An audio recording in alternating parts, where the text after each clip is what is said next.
Going hot.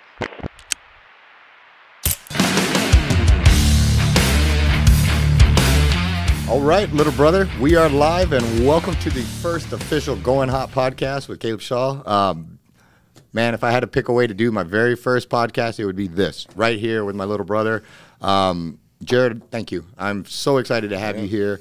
I don't think you have a bigger supporter or fan than who's sitting across from the table from you right now, man. Yeah. It's and that goes back our whole lives pretty much. Well, we'll get to that, but there was some times I was a little scared of you when you were younger, and you're likewise. You know, fair enough. Likewise. But no, so we're here today for all sorts of reasons. But the big one is the terminal list, man. Like you've had so many achievements in your life. You've done so many things. As a big brother, it's hard for me to even pick one because like I said, I've been your biggest fan as long as I know, and you've given me plenty to be proud of. But right now, we have something really big going on coming up July 1st with the terminal list. Depending on when this airs, it might already be out, and I just don't even know where to start, man. Like, I'm super proud of you.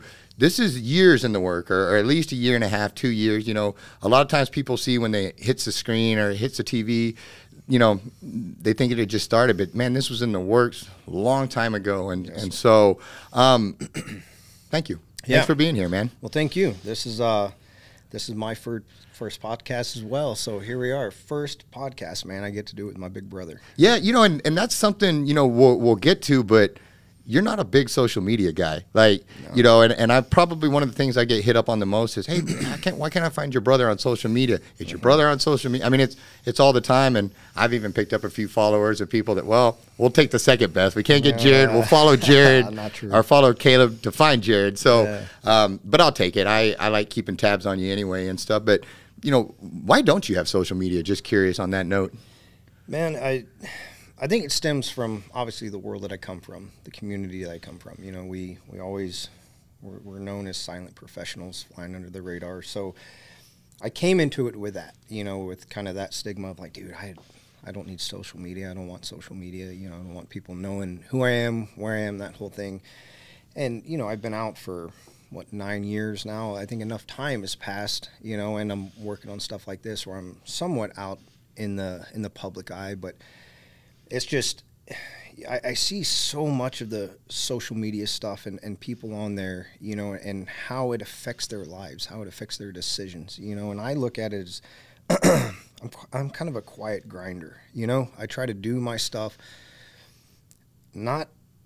I don't need everybody to see it. I just need to do it. And if people see it, great, they see it. But I have so much within me that I need to work on and get better at before I go and start showing the world, like, hey, do this, do that. Like, and don't get me wrong, I see Jocko's podcast, I see Joe Rogan's, I see Goggins, you know, I see those guys who, you know, are people that I look up to, people that I'm inspired by, but I'm like, man, I got to sharpen myself quite a bit more before I'm ever in the public eye like that. And I don't know that I ever will be, honestly. You know, we talked about it a little bit. The industry I'm in now is not the best idea to not have social media.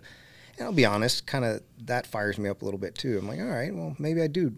Well, you know, there's something to be said for going your own way and blazing your own trail and doing it your way. And if everybody else has social media, you automatically stick out by not having social media. And the curiosity to seek you out because you're not putting it out there. I mean, shoot, you got me and your mom stalking you all the time, trying to figure out what's going on, you know, that you won't be able to hide under the radar much once you start putting everything out there and stuff. But, you know,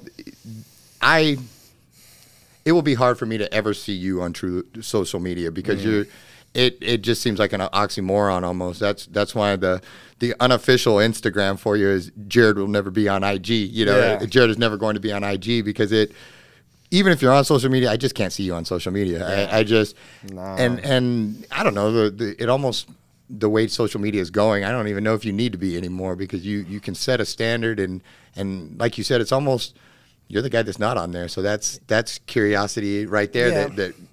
I think there's a value to that, you know, and it's like I said, it's not the only reason, but it's one of the reasons that I've kind of, you know, grown into a bit, and it's not that I'm trying to be stubborn. It's just like, why? Like you said, why do I really need that right now? Is that what I need, and is that what I need to promote what I'm trying to do? Am I trying to promote what I'm doing? Do I need to promote it? I mean, there's the stuff that I've been blessed enough to work on. There's people paid to do that. So do I? You know what I mean? Yeah, like I'm lucky to just be here. Much less like I'm good. Yeah, we're good. Well, you know what? On that note, you know, like we just discussed earlier, you just got back from the premiere of the Terminal List, you know, and I saw the pictures of it. I tried to fit in your luggage. It didn't work, but I went for it. It didn't work, but you know, I watched that and I saw you out there, and it was just really cool. And you know, and I see you up there. You've got Chris Pratt up there, Antoine Fuqua. I'm a big fan of his. You know, all the way back going to Training Day. Right. Training Day was one of the first movies that I watched that gave me that weird feeling. I don't know how to explain it. But there's a couple of them, like Training Day, End of Watch.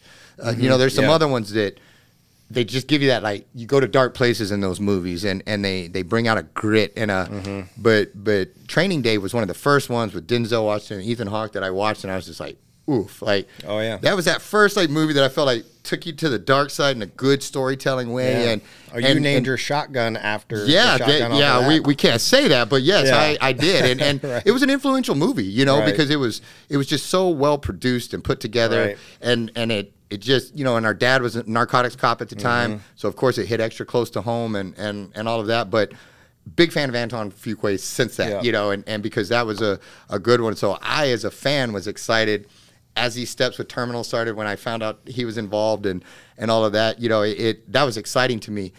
What was it like for somebody like you? And I know Terminal is not your first thing. We'll get to some of that later. Right. But it was this was the first one where you were also involved and part of it. And, you know, and a lot of I would argue, or as an overly biased big brother, that you had a lot to do with this, even making it to the point of us talking about it here, you know, and years in the making and all of that. But what was it like for you when you were standing on that stage, kind of looking around?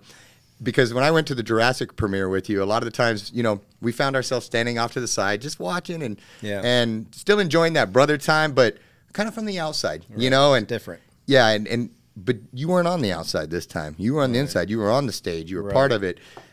I know, like, my heart was just coming out of my chest watching you, just proud of you up on that stage. What was it like for you being up there? Yeah, man, it's I think we gotta reverse a little bit. You know, you're talking about Antoine Fuqua, and you know, for you it was Training Day. For me, it was Tears of the Sun. He did. I forgot about Tears of the Sun until you just said that. Yeah, Bruce Willis gives me goosebumps. Yeah, that Navy SEAL movie. Yeah. Yep. And Nick. I always say his name wrong. He's in Terminalist. Sorry, Nick. Nick Chenlund, I think is his name. He played. That sounded really good. Thank you. Nailed it. Nailed it. Try. Yeah, nailed it. But he plays on Terminalist a SEAL, but he also played a SEAL on Tears of the Sun. And so, you know, you ask about the whole experience. We go back to the beginning, you know, of finding the book, that whole deal with Jack Carr, which we'll get into later, but then having a meeting with Antoine Fuqua, you know, years before this ever came about. And Kat Samick, who's one of his producers, Chris and myself, you know, we go and we were, I think, Soho House somewhere in L.A., and this is like my first type of meeting. I remember you were texting me. Oh, yeah, buddy. And you're saying just that, like, nervous. Hey, this is big boy stuff here we're doing. Yeah, nervous, like, down what I was going to wear down to my underwear. No joke. I'm like, okay, I wear these underwear, and then if the meeting goes well, I'll wear these underwear every other meeting, you know, all that. I'm wearing these underwear, not even joking. Same. Well, I mean, there's Antoine Fuqua, Caleb Shaw. You know, it's same. Right there, bro. So yeah, go to this meeting, you know, and it's the same deal. Like, I'm trying to play it cool, you know. I come from the SEAL teams. I'm supposed to be cool, this whole thing. And, I mean, super nervous, you know. And I got there, and, yeah, going in with that baggage of Training Day, Tears of the Sun, you know, hit just everything that dude brought to the table. I'm like, oh, man. A little bit nervous here. Yeah, exactly. It's easier to get shot at than go face these guys. Yeah, 100%. Like, absolutely, you know. And so, man, we go and I meet him, we sit down and have dinner and start talking out this project. And it was one of those surreal moments, you know, and these have happened to all of us as adults throughout our lives are those defining moments, things that you think about, you know, but that was one of them. I remember sitting there looking across from him. I'm like, dude, this is unbelievable right now. Sitting here with the man right now. Yeah, exactly. Yeah. And the respect I have for that man, you know, is it's hard to even put into words, because what he does for our community, what he did for this project, the way that he, and I talk about it a little bit on those videos, but the authenticity, not only that he wanted, but he demanded, you know. And so when something came up, when there'd be questions, there'd be whatever, if we said something and somebody else said something different, there was no debate, there was no anything. Mr. Fuqua was like,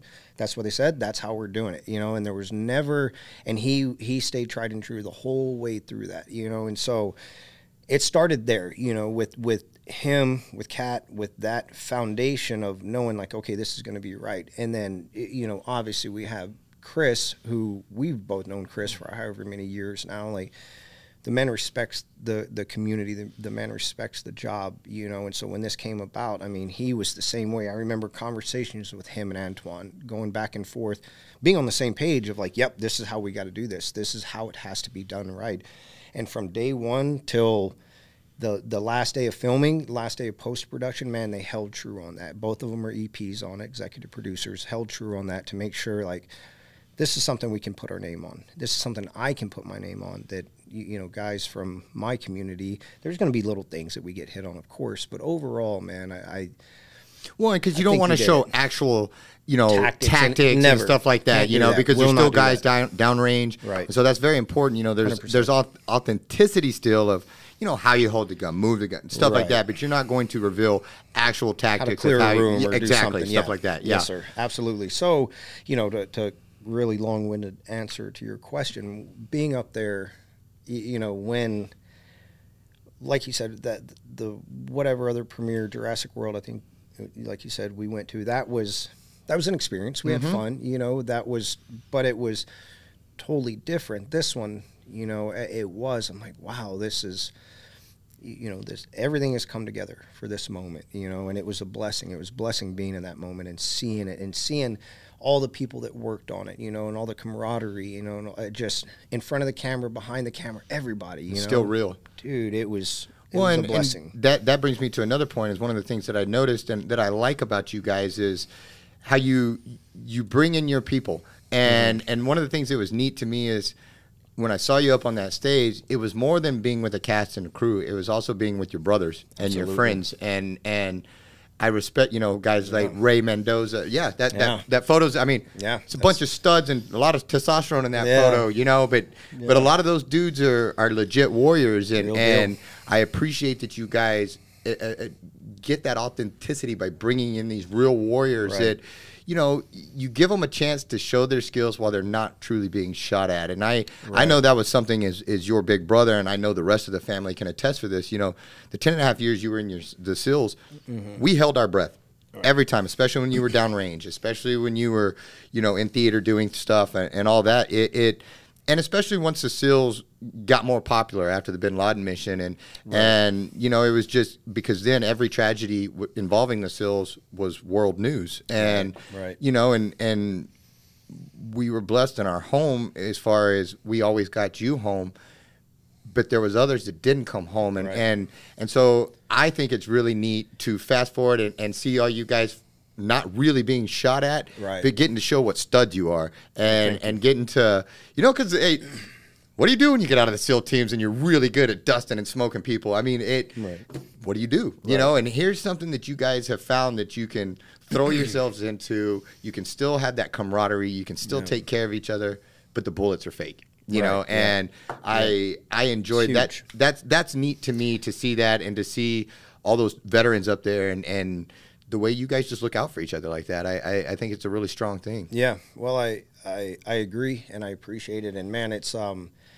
like with anything, you know, in the SEAL teams, you don't really have a choice who you work with, but when you meet great people, you want to work with those people, you know, and that's, you know, a blessing about the SEAL teams is you're working with the best people in the world, you know, like you every day are struggling to keep up with them, you know what I mean? Like, and like iron sharpens iron. It's accountability. You want to be the best you can be to protect that man on the left of you, the man on the right of you, you know, and when you grow those friendships and that camaraderie, man, you want to hold on to it, you know, so being able to, like you said, transition out of the SEAL teams. What's next? What do you do? And that's where, you know, like, God is good, man. God is good. Like a lot of people hold on to that identity. They believe that that's what makes them who they are. And I remember you and I talking before I ever went into the military and saying, like, man, I won't let this, if I make this, you know, if I become a SEAL, I won't let it change me. I can't let it change me. From day one, we've said that. Yeah. You will be Jared Shaw. There was a Navy SEAL, not Navy SEAL Jared Shaw. That's it. That's right, man. And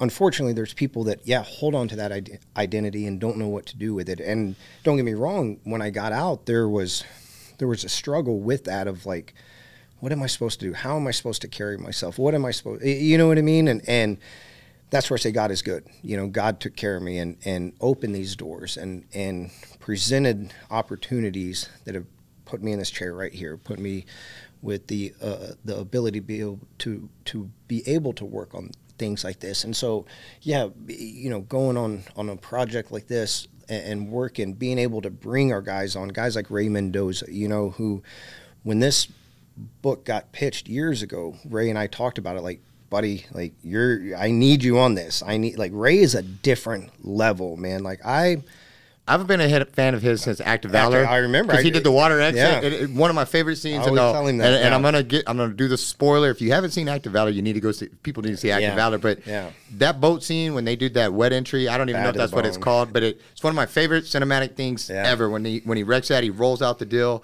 And then that boat comes around and just lights up the I mean, that was so I've been a fan of his since then. And then he went on and worked on Lone Survivor but it's always been the iron sharpens iron. You guys, he made it here. Hey Jared, I'm grabbing you for this. You made it here. You're grabbing him over there. He just pulled me on a project in Georgia. You know, got me a role on that and worked together. That he was tech advising. But yeah, he's a different level. Like I'm a decent tech advisor, but I have a question. I go to Ray. You know, and Ray's he's calm, cool all the time, you know, and it's just a wealth of knowledge. And without him on this project, man, I mean, it would be a totally different deal. And then we were able to bring on, I don't know, 7 just for this scene. I think we had maybe 7 other team guys on there, all in the tunnels, and that was one thing. Fuqua and Chris. How come nobody called the Air Force guy to come rock it with the SEALs? Is there some kind of joke that like Air Force guys aren't up season there with 2, SEALs? bro. We're bringing you on for season 2. I always thought it was like Air Force and then SEALs, you know, something like just below, right? Right. I mean, just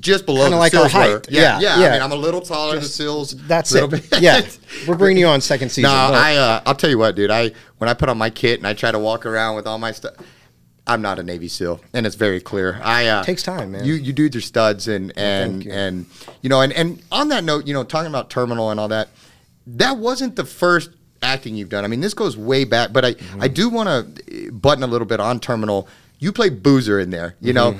What are your? But you're not just a character in there. You're also co-producer, but it didn't really start there. You know, kind of tell me the chain of events that, you know, from just not so much finding it, but your role once this thing kicked off in motion, because we'll talk a little bit with Jack and stuff, the whatever, but once the wheels were in motion, one of the things that's always neat to me as your big brother is I feel like I've always had this weird ability to see your future to a degree. Not like a fortune teller, nothing weird like that, but there's always a balance of when you say, hey, I'm going to go do this. Well, I know this means you're going to get there, you're going to crush that, then you're going to go to here, and then that's going to leapfrog into something else. And that's always going to, you don't know how to not move forward. And if you're going to do something, you are going to do it, period. And, Thank you. You know, and Terminal was the same. You started at Terminal here, and then here, and now I'm talking to the co-producer of Terminal. What is a co-producer? How did you get that? And then tell us about Boozer. Yeah, okay. In that order. So, actually, I'll you tell it in the order you want, because I don't know if my order makes any kind of sense, but you just tell it. No, so once we knew that Terminal List was greenlit, you know, that it was happening, which means, you know, they started the writing process on it, which is pre-production, all that, which leads into the actual production, right? You know, in the beginning, it was, and understandably so, I think I was kind of viewed as Chris's buddy. We'll bring him in somewhere. We'll do something, you know, and which is Hollywood is full of that. You know, a producer's nephew wants to do this. You know, so all that is full of that. I get it, totally get it. You know, but I knew that I just needed the opportunity to work. I just needed the opportunity to get in there and move stuff. You know, just let me be an asset. I just needed to be an asset, you know, and so it started off rocky. You know, Chris and I were in Australia when they first, in the beginning of 2020. Yeah, 2020. No, 2021. That's when we started filming. Yeah, 2021. So we were in Australia. He was doing Thor. So I was out there with him, and that's when the writing really had kind of already been kicked off, but I just started seeing the scripts at this point, you know, and I'm like, okay, we got a little bit of damage control to do here. You know, we gotta do some work. Well, Chris and I were stuck in the same hotel room for 2 weeks because you gotta quarantine when you go to Australia. Yeah, bro. Freedom. 2 weeks. 2 weeks. Yeah. And we're talking, you can't leave you cannot leave your hotel room there. That's a whole nother podcast we can have on that. One, you know, freedom podcast. We'll talk about that one another time. Yeah.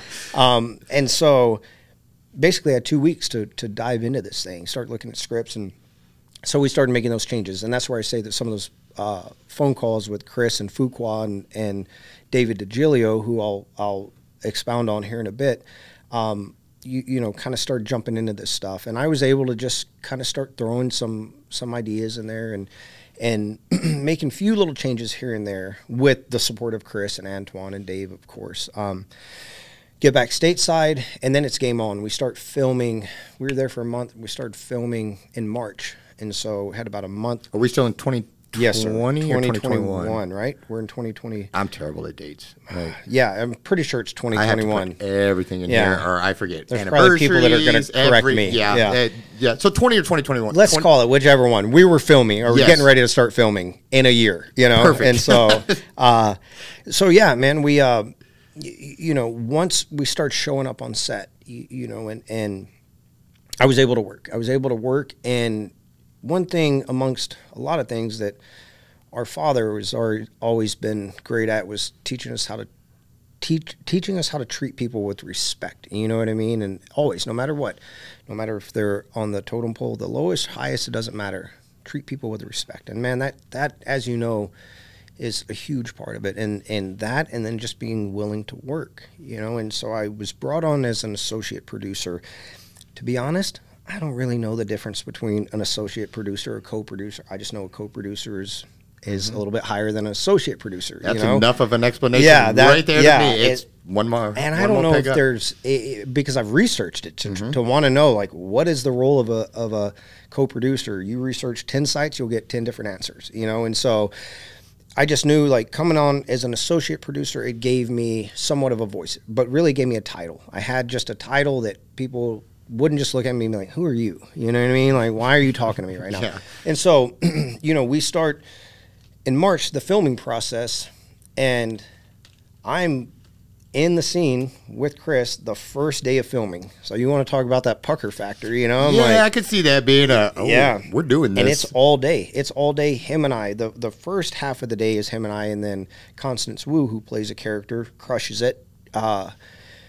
And what did y'all, because I don't think most people realize this, when you do a whole day of filming, what did you guys film, about a minute and a half scene or a 2-minute scene or something for a 16-hour day? After cuts, not even that. Yeah, but you're exactly right, yeah. And that's what I don't think, Crazy. You know, a lot of people when they hear, oh, you're making movie and all this, they don't realize that it's, you know, 4 a.m. call times and you don't go home till 8 that evening, 9 that evening, and you're putting in 16, 17-hour days and you will film the all day for a 12-second little clip or something and or all week for that 12-second clip and so exactly so your very first one, you just walk right. That was you know, though, there's something to be said for, it reminds me of our stepdad, you know, we'll push them in the deep end, they're gonna swim, like and I've kind of always had that mentality, as if let's just start at the hardest if we're gonna do it, because it can only get easier from there. If we just start at the hardest.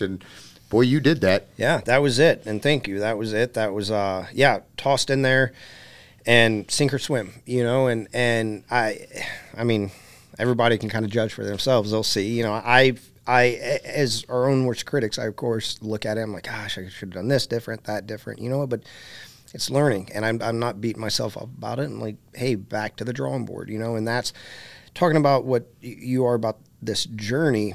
You know, it didn't start right there. You know, what very few people outside of is I was doing acting classes before I ever got out of the military. You know, You were doing them before you were in the military, not the classes, but one act play, Alba Dulce, Texas. That, yeah. You know, you were in theater there and making it happen as well. Good old Miss Pilak. Yeah, she got both of us out there, and it was good. And for those that don't know, getting up in front of your small town high school and doing a play, I had to do Goodbye to the Clown. Which was a great, it's actually a good play, maybe not for high schoolers, because I played this jester and I had to like cry and sing a sad song in front of my whole high school, and it was supposed to be all sweet and like it was, you know, one of those things. Man. But you went for it. But it, you know, and correct me if I'm wrong here, SEALs, acting, which is harder? Because acting to me, one, I'm terrible at it. I'm a big overactor. I give Jim Carrey a run for his money, you know. But it too hard on yourself. It's so hard. Like you have to make yourself so vulnerable, you know. 100%. And acting to me is one of the hardest things. Like because not only are you having to do it, you're having to do it while everybody watches and everybody knows you're acting, and that's a skill like anything else. And that's one of the things that you just touched on, that you were doing this before the SEALs, then you end up back in. But again, people a lot of times just think you're out playing or you're out whatever, but they don't know that hours upon hours of acting classes and behind the scenes grind and going up and doing a scene in acting class and then getting shredded in front of everybody and critiqued and all the people that aren't doing it are critiquing you and telling you how to be an actor. You know? Absolutely. And you know.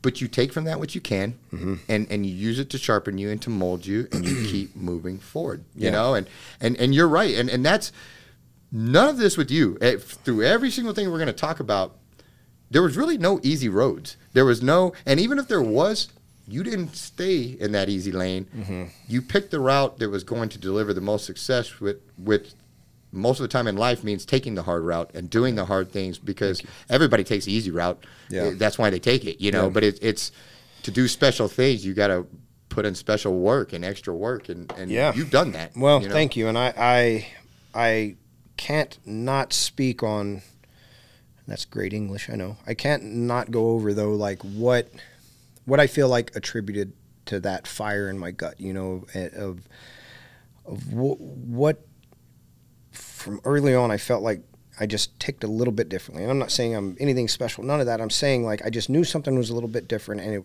started from when you and I were young. You're 4 years older than me. 4 years is a lot, right? It is, especially growing up. Yeah, huge, right? And you've always had the size, strength advantage, all of that over me. And when we were younger, I wish that would have stuck around. No, I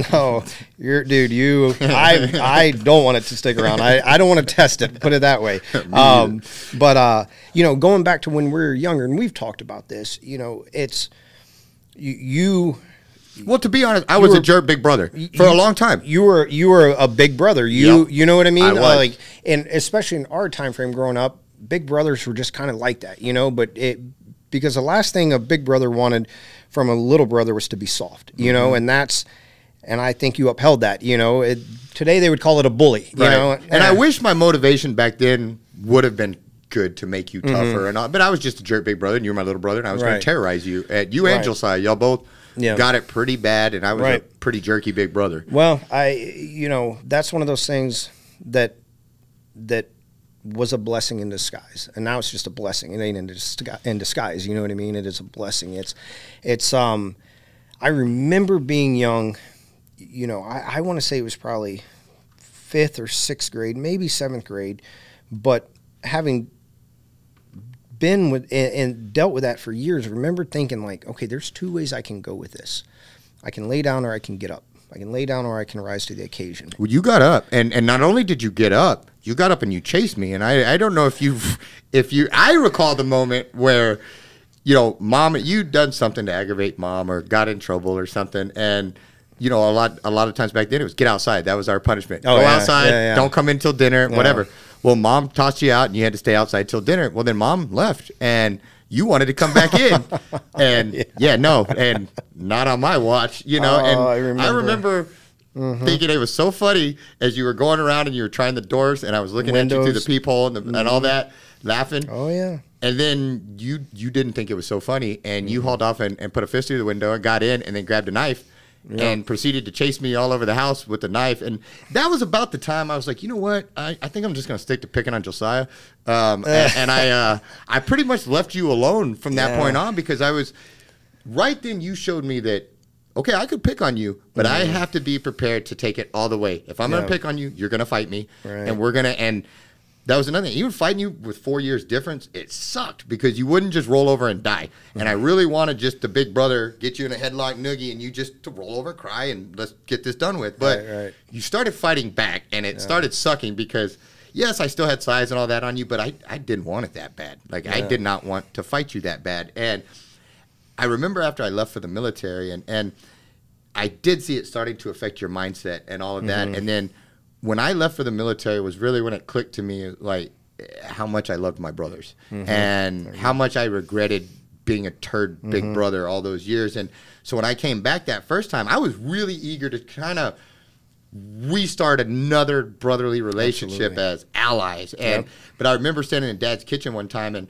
I was just, you know, I came up and I was just like just messing with you, kind of whatever. And boy, you grabbed a hold to me. You were like, "You're not gonna push me around." I was like, whoa, no, I'm not. Like, I was just kidding, dude. Like, you know, and but it was that whole, you could have been a victim, right? Or you could use it to harden you and sharpen you and reject the idea of being a victim and use it to harden you, to crush things. And I basically became your biggest fan at that point when you were about a freshman or a sophomore. And and I would get out there, and even in your races, watching you run, you weren't usually the fastest. You weren't usually the whatever.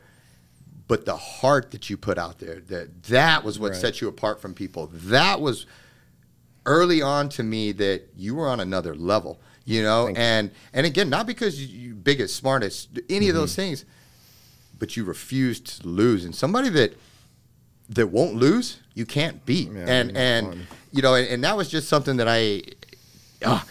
that takes me into Campwood. So growing up, there was definitely several moments in my life where I knew you weren't normal, for lack of better terms. Not bad normal, not weird normal, not just not normal. I don't know how else better to say that, but a few things pop out in my mind: Campwood and Balmorhea. And so I'll start with Campwood because we used to live in the big city of Rock Springs and about 30 miles away roughly. And I'm going off of 7th grade memory here. So, you know, about 30 miles away was Nueces Canyon, Campwood, I think it was called, and the dams. And they had these, it was out at the river.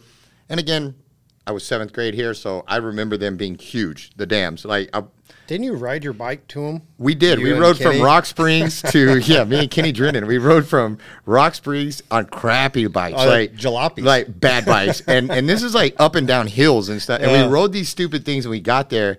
And I was like, dude, I'm not riding back. Like, I'm going to call our parents to come get us. Yeah. And that went over like a lead balloon. Yeah, Mom and them showed up.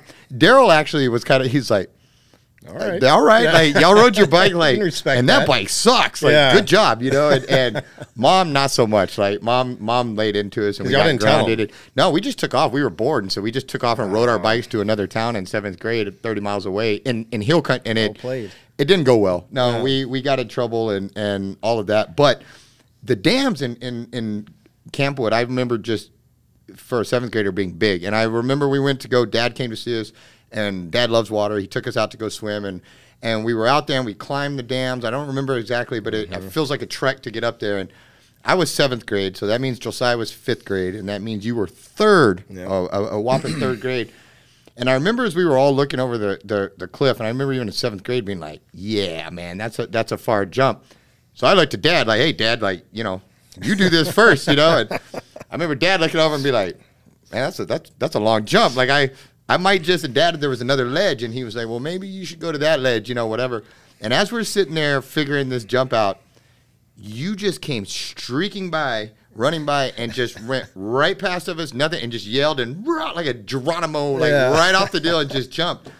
And we all just watched you, and I remember like, oh, heck no. Like, dang it, you know, and I was instantly like so mad at, well, one, I was like, dude, you're nuts and crazy and whatever, but I was instantly mad at you too because I'm big brother, and you just totally ran past all of us and jumped. But it was so funny, even at that age, myself, Dad, we all just knew that whatever that it factor in you that just had you as a third grader just decide to run past everybody and just jump, damn the circumstances, I'm going. Yeah. That stuck out. Like, I'll always remember that. Dad always remembers that. And then I'll take it to Balmorhea State Park, you know, and Balmorhea, for those that don't know, it's a spring-fed pool. And in the deep end, it's 25 feet. Yeah. And it's got rocks and fish and turtles and all this. It's like an aquarium, but it's a giant, massive pool. And people go to that thing to scuba dive, to learn to scuba dive because of the depth. Well, you know, and you could rent those big giant inner tubes and float on those. And that's what us normal kids would do, is we would go on there with Dad and we'd hang out on the tube and fall off the tube, get back on. But not you. You and this, I'm pretty sure you were even younger than third grade because we went to Balmorhea young. But you went over and got a rock, and you were third grade or younger, so the rock probably weighed more than you did. And you would go down to the deep end. And also what I'm about to say, I look back on our parents, and I'm like, I love you guys, but, man, they let us do a lot of, like, a little bit different. I don't know if I'll let Truman do some of these things, but, I mean, I want to say I would, but you would go get this rock, and you'd go down to the deep end, and you'd just fall down there, and you'd sink. And I remember from the top of the water looking down with my mask and watching the shock on these scuba divers that were down there with their instructors going through. And then here comes this little second, third grader, floats all the way down to the bottom of the rock, waving at them. And I just remember all these people's faces, and I remember being mad at you again, like, because I'm like, God dang it, I can't even go down that far. But you were like a fish, and there was just these different moments that it was no surprise when you came and you know, going into the Navy, it was like you went into the Navy to be a SEAL. And yes, it has a 93% washout rate or whatever ridiculous washout rate it is, but we booked our hotels for the graduation from your school because we all knew they were either going to kill you or you were going to graduate. And it was just that simple. And I remember back, you know, I always, you know, especially as we grew older and later in our relationship, I always thought that, like, you were like Caleb 2.0. You were stronger than me. Fast. You came along and you saw everything that I did or tried to accomplish, and you did it better and faster and all these things. And I really looked up to it. And there was always a part of me that identified with you because I felt similar. And you know, and I always just looked up to you on the SEAL training and stuff. And I always thought in a weird way, like, you know, I could do that. I could be with, you know, we could have been brothers out there, whatever. Until I saw that, what was it, the Discovery Channel thing on, like, class 234. Yeah, and you were 246, correct? Yes, sir. Yeah, and so 234 went through there, and that was when I realized I could not be a Navy SEAL because the water training that you guys had to do when they had them in that deep pool and the guys were having to come up slower than their bubbles, and they would start to freak out, and the instructors would drag them and pull them back down under. That freaked me out, you know, and that was one of those things where I had to be realistic and be like, yeah, I don't know if I could do that. And I remember talking to you about it, and I asked you, and one of the things, your answers to me has forever changed my way of thinking, and I have incorporated that into the way I look at things now, because I asked you about BUDS and that training and Hell Week and all that. And I remember when we went to Hell Week and we saw you afterwards, how beat up you were and how frail you looked, and your feet were like rotted, and the cold, the just the being the cold and all that, like your feet were just torn up. And I asked you, I was like, you know, how did you get through this when 93% of people fell? How did you come out on the other end with your shoulders pulled back and looking so strong? And you told me, you know, the deal with the SEALs is you had to go ring that bell. And they had to go up and they had to ring that bell to check out. And you said, I took that option off of the table. No matter how bad it got, and it sucked, and it whatever, but no matter how bad it got, ringing that bell was just not an option. And I'm just not going to do it. And when I removed that as an option of one of the things to fall back on, then winning was the only option. And that has stuck with me for years, because I think that's the whole point of that bell, is to put it there. All you got to do is go ring this bell, and the pain stops, and it's over. It's an easy way out, and not even an easy way out. Like, they're getting their butts kicked to do that. Like, that's probably the wise way out, is go ring the stupid bell and be done with it. Yeah. You're out there getting frostbite, fish chewing on your toes. It's all nasty and gross and all night. But you removed that option. You took the bell out of the equation. Quitting was not an option. Only winning. Right. And that, that just permanently stayed in my mind as something that removed the bell. The bell is not an option. We don't quit. We don't tap, and so remove the bell. Yeah. And so what kind of leaders, this ties back to when we were younger, and it started feeding those things, but what helped you, I know the bullying, but when was it that your mindset really solidified where you chose to be iron, where you chose to be an oak and not move? Like, you've been knocked down, you've been whatever, but nobody will keep you there. You are going to rise.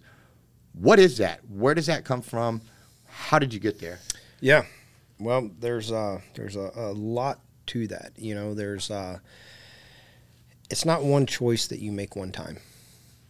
You know what I mean? You have to make that choice every single time in everything, and so starting out young, I remember the Campwood jump, I remember sitting there and seeing, all kind of talk and thinking about it. And I remember that being a moment, you know what I mean? I remember that being a choice, like that being one of those like times of like, I cannot go to that lower ledge. I cannot walk down. I don't know why. My little third grade mind can't understand that right now. I just know I can't do it. You know what I mean? And so that. How did it go from I can't do it to I'm sprinting past everybody and leaping off this cliff into the river? That's the way we live, brother. You know what I mean? Like we don't walk. We have to attack it. You know what I mean? So I couldn't tiptoe up and then make the decision. No, that started 20 feet back sprinting, and I'm off the edge before I can look at the edge. You know what I mean? It's like, I'm committed. We're in the deep end, baby. Let's go. And that's it. You know, and we gave the parentals a hard time for letting us do that, but also in the same breath, by letting us do that and letting us grow and letting us push boundaries push our bodies and what we're capable of doing. If they'd kept us in bubble wrap or not let us, they had me allowed to make road trips at 15, 16 years old, driving 200, 300, 400 miles by myself. Yeah. And, as a parent now, I look back and I'm like, "Yeesh, man, I don't know if I would do some of those things, but I don't think I would be here if our parents didn't allow us to push past where most people don't, to jump off the cliff when most people climb to the lower ledge." Right. And that's it. Especially when we're all climbing down there, and you just went as a third grader and blew past us and made us all look bad. I think about half of us ended up jumping after that because we had to. And I remember just as I smacked the water, like I wanted to go smack you afterwards because I was like, I wouldn't have done this if you hadn't. But it's a constant. And you're right.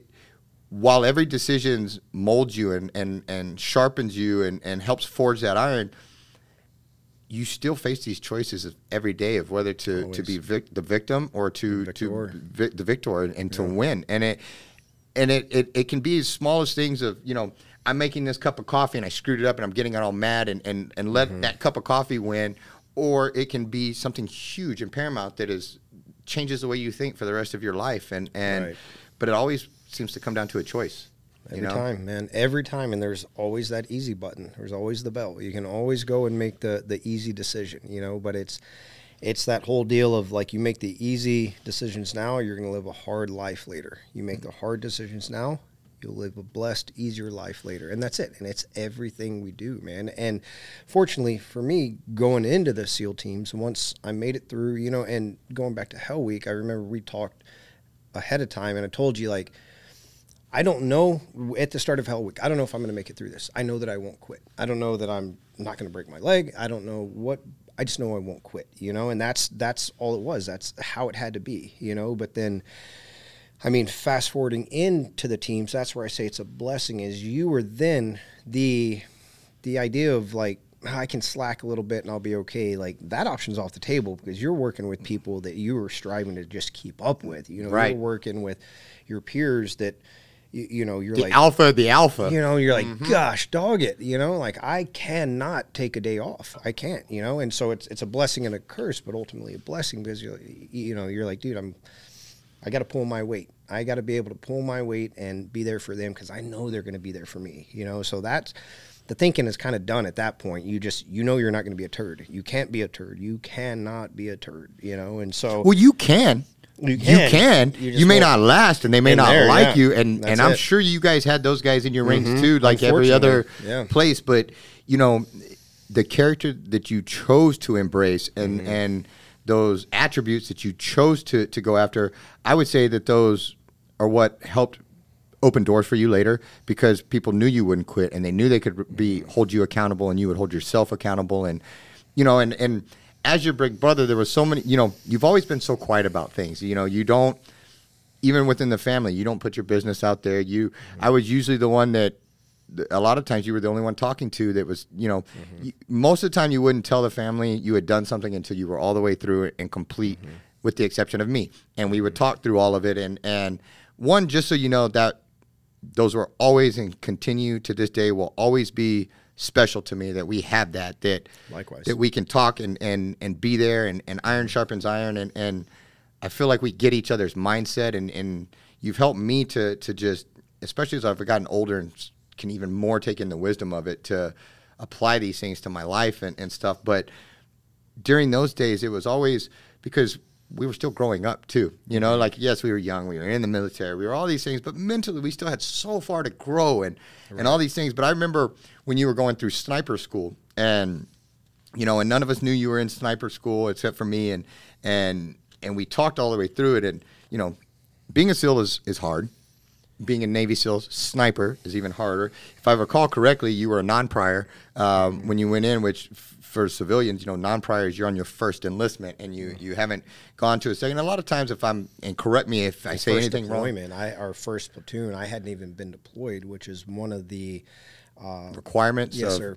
You're supposed to have a deployment under your belt before you can go in there. So I was a new guy going into it. So you had all these things stacked right out the gate, and I remember, and again, coming from a hazy memory, and phone calls and all this, and going off of that, and something we haven't talked about in 10 plus years or however long it's been now. But I remember a lot of it when you started getting towards you were crushing it. You were doing really well. You were doing all this, and part of the final, if I recall correctly, part of the final test was you and a spotter had to go out, and I think you had to spot for them, and then vice versa, and you had to make these really long shots. Well, you spotted for the guy.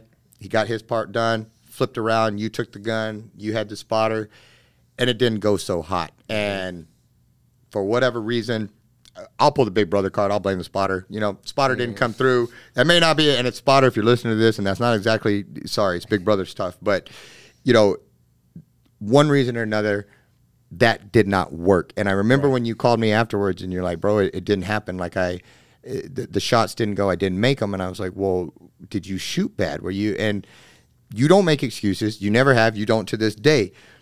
But as a big brother, I blame the spotter, and we had that debate. But there was something, and there's always been with you where I knew it was not over. And I remember talking to you, and you're like, bro, I'm going home. Like, I'm going back to my deal. I did not make it.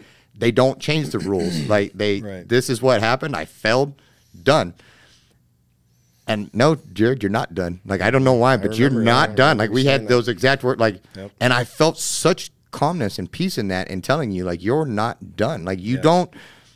I was just so seeing you become your own man at that point, that the character that you have shown, like, there's no way they could see that and throw you away. Like, I knew it. I believed it in my heart. And you called me a little while later, and you're like, hey, the instructor came, and he's going to spot for me, and I get to go take the test. And I get to do it again, and I get to shoot on my own merit, and you know, whatever. And then you called me back, and you were a Navy SEAL sniper, and dude, no, it was awesome, but it goes back again because you won't lose, you know, but I appreciated that whoever that was, you know, I don't ever know who they were, and you probably have a place in your heart for them, but whoever that was that decided to give you that opportunity to shoot again, they saw in you what I see in you, you know, and wow, you know, you shouldn't have been there to begin with, Then you really shouldn't have been there when you bombed out. Yeah. Then you walked out a Navy SEAL sniper, Yeah. you know. But it was the mindset. It was those attributes, you know, that got you there. And thank you. I appreciate that. That was just special, you know. Yeah. And I remember that phone call. I remember you telling me like, "No, it ain't done." And I'm like, "Brother, I'm here." I just got told it's done. You know, this is you're done. like, they're sending me back. Yeah, I'm done. Like literally, you know? And supposed to pack my stuff up and hit the road. And you're like, "Nah, it ain't done. Yeah, it ain't done." And it wasn't. Probably you know? 30 minutes later, the instructor came up. You know, and that right there is like, you know what? I'm gonna spot for you. Let's go. And like you said, I cannot put it on my spotter, and I appreciate you, big brother. And it cannot. I took the shots. Mm-hmm. You know what I mean? Right. I took the shots, and they didn't land. They didn't hit. I did, and so, you know, to then have that opportunity, you know, that you called your shot before it ever happened. You know, you called it, and bam, your shot landed with me getting another chance at it. You know, and yeah, man, what a blessing. It's God, man. It's God's hands working through all of it. You know, getting us where we're supposed to be. But that was another one of those defining moments, you know, like, oh, okay, here I am. I think I turned 21 in sniper school, or maybe 22. I'm really good with years, clearly. Years are not my best thing either. Then, and you know, and for those who don't know, you didn't have a perfect military career. You know, there was ups and downs, and I'll throw out another thing that I think that some of those downs, even in those, if I recall correctly, and not, you know, particular things we don't have to get into, but sometimes you just got to hold your ground, even when everybody tells you that you're wrong on things or stuff, and it may lead to bad stuff, but you still towed the line and you do what you got to do, and that was one of the things is, even when you were busted down or things happened or whatever, it was like, he's coming back, and I was never, man. You never told me something though that, hey, I did this and this happened. And I was just like, wow, Jared, I'm really disappointed in you. That it was always like, good job. Like, I'm glad that you towed your line on this or that, even despite what may come, you know. And because the military can be pretty stupid in a lot of ways. Like, it can be really awesome and it can be really whatever, but it can also be pretty stupid too, and just dumb in a lot of areas. And so it's not always easy to navigate it, and especially as you start growing older and you start becoming your own man and thinking about things and all of that. Sometimes the structure and all that, it's a lot to deal with. Well, so, I just to touch on that real quick, I appreciate that, but the trouble that I got into, like I got, you know, we've talked about it. I did some pretty rowdy stuff, like by military standards. I should have been booted from the military, you know. I got booted from the SEAL teams, you know, and thankfully got brought back and then got in trouble again. Like, so the men in the chain of command that took a chance on me, not once, not twice, but 3 times, you know, like I have the utmost respect for, because I screwed it up.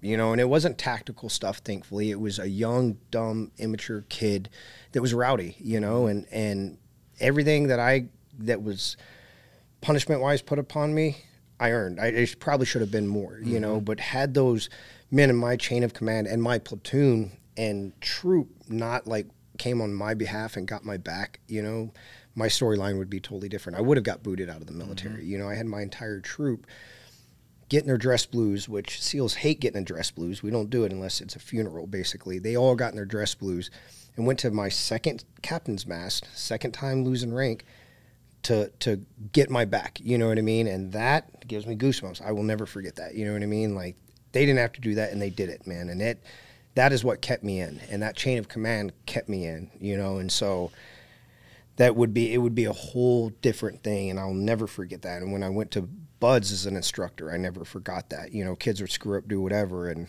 I was always quick to give them that grace. You know what I mean? Because it was showed to me, and man, it would have been totally different. Well, we were mischievous growing up, but not bad. No, you know, right, like exactly right.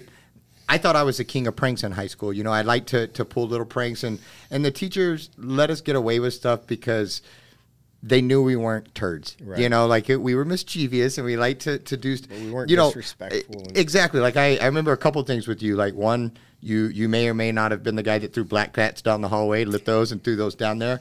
But you also, which I just is still my favorite to this day, is you took down the Declaration of Independence in our high school, took it down, took it out of the frame, signed your name, and put it all back in there, and became one of the founding fathers. And yeah, I did. To this, that's hilarious, dude. Yeah. And it's still up there to this day. But you know, I bet you a teacher or two has seen it and just left it because it's like that's pretty clever, you know. And that was the thing. Now as an adult, when I talk to some of our teachers from Dulce, and I talk to people, is they were like, yeah, you guys got into some stuff, but you were never turds, you know, and I would argue that that's kind of, you know, I still like to push, like I still nerds, you know, and I still like to do stuff that we probably shouldn't do sometimes, you know, not bad stuff, but just mischievous stuff. Right. I like a good prank or whatever, but that foundation and core of who you are, that's why you could get away with a little bit of mischief here and there because you're solid everywhere else. Well, thank you. I appreciate that. And that's that mischievousness, that's what led, had I not got kicked out of Miss Nanya's Spanish class, you know, that's what led to me, you know, I knew I couldn't go to the principal's office again, you know, so you remember how close we lived to this school. Mom knew instantly when we got in trouble. So I'm like, man, I can't go to the principal's office again. And so I saw Navy recruiter posted up there. Petty Officer O'Brien was her last name. You know, she had her whole table with all her stuff set up, you know, and I didn't care. I could not care less, especially about the Navy. No offense, Navy, but I'm like, I'm not. They're not there for us. I don't blame you. Absolutely. It is the Navy. Yeah. You know? You guys got the SEALs, but then you're the Navy. I get it. I get it. You know? That's it. So, you know, so I went and talked to her, and I'm like, you know, whatever, just killing time so I could go back to the next class, which was computer class. She has all her little books and pamphlets and all that, and I'm just half listening, and then I see that one little pamphlet at the end of the table she had set up. I said, so you think you have what it takes to become a Navy SEAL? I'm like, oh, let me see that. Let me see that one, you know, little cocky 16-year-old me. You know, I look at that, and I remember in that moment being like, okay, this is what I'm going to do. Like, this is my path. Cool, no big deal. Knew it, went to next class. Computer teacher was there. I won't say his name, but he, you know, I was telling Kendall Riley, Mark Rosas, Amanda Trejo, all my friends that were right there, telling them like, hey, like, this is what I'm going to do. And, you know, at that time, I was really short, you know, 5'6" on a good day, 120 pounds, you know, and so I can't blame the computer teacher, but I remember him saying like, Jared, you will never be a Navy SEAL. There's no way. Like, you're not going to be a Navy SEAL. And he points at Kendall. He's like, Kendall's a stud. Kendall's a stud. Day is still a stud. You know what I mean? Like, just a athletic phenomenon, just everything. Just a stud. Great guy all the way around. So he looks at Kendall. He's like, Kendall could be a Navy SEAL. No problem. He's like, you'll never be a Navy SEAL. And I remember in that moment, 16 years old, thinking like, okay, there's something like in my mind or heart, something is wired a little bit differently, because I know at 16, I know something that 40-year-old man doesn't know. I don't know what it is. I don't know. Same thing with jumping off that cliff. I don't know why I feel like I have to do this, but I have to do this. And with him, I just remember thinking like, we see things differently. We see this world differently. I can't put it into words. I can't articulate it. I'm just going to show you, you know? And that was the moment I knew like that was going to be my career path. I didn't know how, when, what, but I knew it was going to happen, you know? And so, I don't know. It's a blessing, man. And he wasn't the only one that told you that too, because if I recall correctly, the local recruiter was, you know, recruiters have a special way of being jerks sometimes, you know, and I think a lot of times it's, and not all of them, but a lot of times it's because they're dealing with people that aren't military yet, and so they feel they have to portray the role of what outsider or civilians think the military is, so it's all whatever. But because I still, to this day, I mean, you're a grown man, you're a Navy, all these things, and you could tie me up and flick me, you know, like a booger, but I still feel the need to protect you and all that. And I remember that recruiter here basically telling you, no, you're not going to make it. Pick your other job. Right. Because when you wash out of the SEALs, you're going to have your other job to fall back on. And I remember he brought in some dude, because y'all had to go, luckily I didn't have to do this, but the delayed enlistment crap where you had to go up to the recruiter station and like do little dorky workouts and all that stuff, you know. And I remember you went up there and that guy brought one of the people was home on recruiter's assistance leave or something. And he's like, this guy right here. And he like built this dude all up and, you know, you need to be like this guy. And he like said all this stuff. And then he took y'all out to the track and you stomped that dude. Like you stomped that dude. And that was just, you know, that I learned a lot of my mindset now through watching your mindset then, because it you know, I remember how I got, you know, Robert Ovalle always, senior year on the mile relay, right before I would take the baton, when he would come up and he'd take his hoodie off and he'd point at me and he'd, showtime, baby. And that will always be a part of my life. And I remember how powerful it was. And then when I got the joy of getting to go watch you run, we started developing our own deal where I would be down there with you, and then right before you took off, it was like, hey, don't just win, dominate. You know, and it that mindset is as I was coming into my own, having you as a brother to constantly, you never let me slack. You never let me do less. You all, and especially as you got older and you really started getting deeper into your faith and all of these things, that the poor guys around me that do the show with me and just anybody that knows me, they hear me say over and over and over again, iron sharpens iron. That's right. That came from you, you know, because I feel so blessed that as young boys to men to all of that through our parents, through whatever, that mindset that got put in there. But you were way crazier than I was in a good way. And you were way, for being 4 years younger, it was like you were 4 years ahead. And I feel so grateful for the relationship that we have, that times when I wasn't leading like I should or being the best version of me that I could be, you would never let me get, like, you would bring judgment, or not judgment, but you would correct me in love, and you would, you know, all these things. And for being a Navy SEAL, you were also one of the kindest people I knew. Even in your wild and crazy days, you know, I would never say you were a fighter. I would say you were a protector, you know, and you were pretty good at fighting, and you may have found a scrap or two here and there, and we won't even discuss those, but, you know, and I'm glad you won most of them.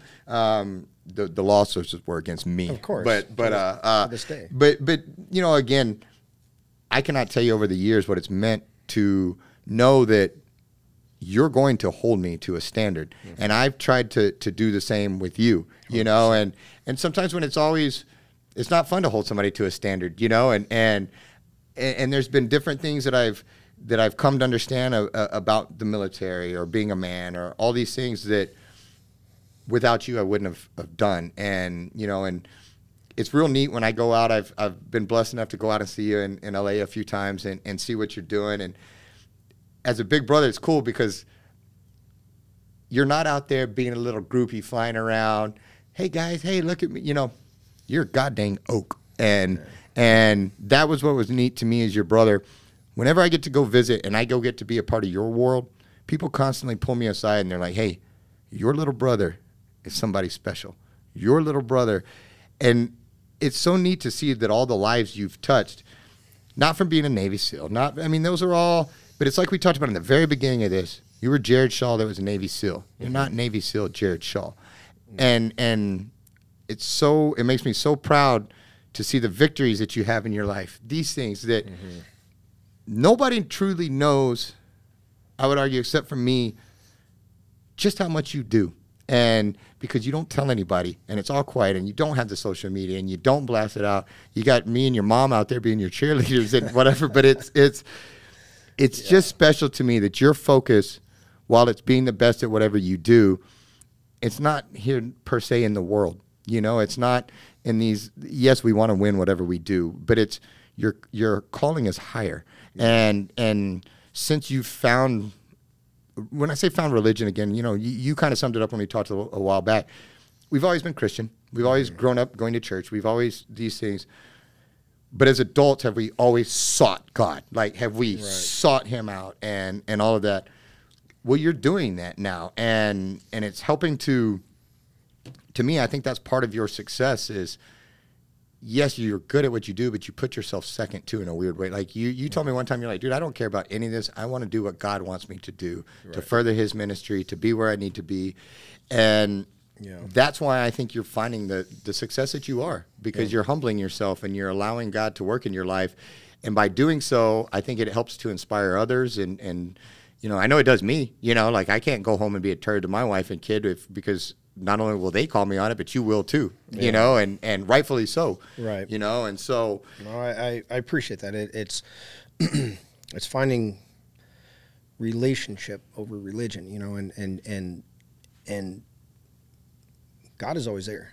Jesus is always there, you know, and I won't get up here and preach by any means, but it's us that stray, you know, and it's thankfully we had our stepfather who brought that into our lives, you know, and we ran from it, and I still do. I mean, I can screw things up with the best of them, and I still do, you know what I mean? But it is that, it's seeking, you know, it's seeking that relationship, and the Bible says it, seek, and he will make himself known, you know, and that's, I mean, it may not be worded perfectly like that, but that's the gist of it, you know what I mean?